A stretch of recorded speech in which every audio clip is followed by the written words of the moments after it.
mura lang dito. Hello guys. Diyan, 149 na lang dito. Oh, dito pala. May nag-ano rito. Ito, 149. Oo. Dalawa. Ayan pala.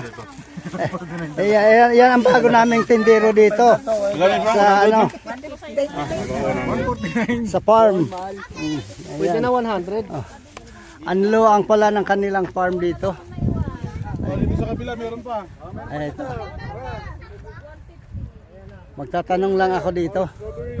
Sir, mga lang hektarya ito yung strawberry farm nyo rito.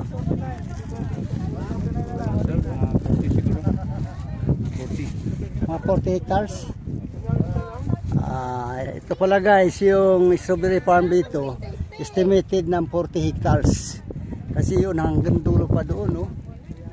Lahat ba ito, sir, ano pa na strawberry? Hindi po, litos yun. May litos yung iba. Okay. Pero yung pangalan talaga, strawberry farm. Pero may ano rin pala ito, may litos na lang tanim. Yan, hanggang doon, sa dulo pa doon. Pero siguro hindi na kami pupunta doon kasi mapapagod na sa kalalakad. Ayan. Ito yung ano, maluang na pantay na lupa dito sa La Trinidad. Inggit. Kaya ginawang strawberry farm at saka mga litos. Ayan. Ayan.